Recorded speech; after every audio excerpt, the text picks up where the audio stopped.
Was somebody disrespecting the troops? Was the Pony Express derailed? Is somebody doubting the tide? Oh, it was a huge day across the country, and the big news was, of course, the first release of the College Football Playoff Selection Committee's top 25 rankings. At number 2, Ohio State over number 3, Georgia, was the only change in terms of what the AP and the coaches polls had and what the committee did. Now, that's probably not a huge, big deal for a lot of folks. Both teams would have been in the college football playoff. Yes, it does mean some changes in terms of who gets a bye and who might end up having to play one of those first round games and host them on campus. But that was really the only big difference from what the committee did kind of versus the group think in college football. The other big surprise, and I think the big takeaway from the committee this week, number 12, Boise State. The Broncos, they're driving that bus, looking like another BCS buster like they were from a couple of years ago. But the Broncos are close to that top tier of the Big 12 and in line, not just to play a playoff game,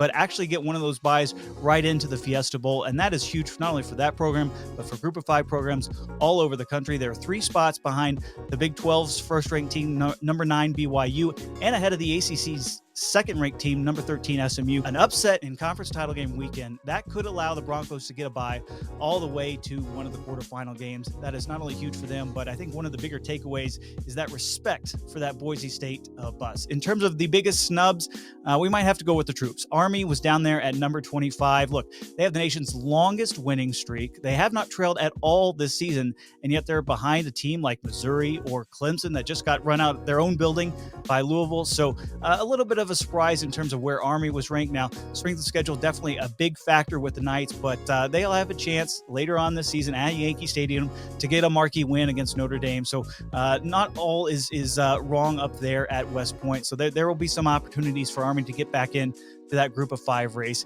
If there's anybody that has a big gripe with the committee rankings, though, it's probably BYU. Yes, they beat SMU, which was the first team out of the field, but they have a big gripe in terms of the fact that they have more top 25 wins, 2, the next 4 teams ahead of them in the top 25. There's no reason why should be behind Tennessee at number 7 or number 6 Penn State, other than the name on the front of their jersey and the fact that on their field, their conference logo reads the Big 12 rather than the SEC or the Big 10. Now, Cougars fans, you'll have the opportunity to make all that right with a win in the Holy War this weekend and some other opportunities down the road. But I think they are coming out of the committee rankings a little bit suspect and a little bit miffed at why the Big 12 and really the Cougars themselves are not being taken all that seriously. In terms of the Group of 5 race, we mentioned Boise State already. Army does look like the team that is next in line out of the American Athletic. Tulane, Louisiana, they're kind of on the outside sitting in.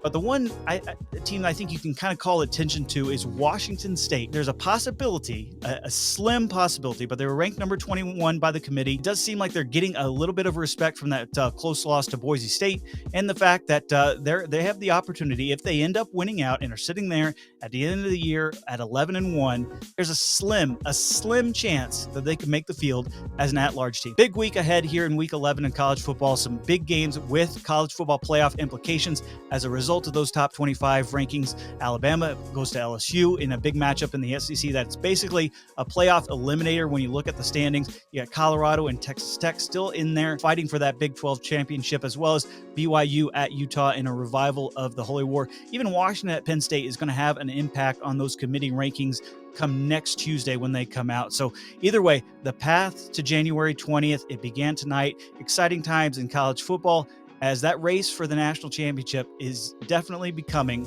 much more realer for a lot of teams out there in college football.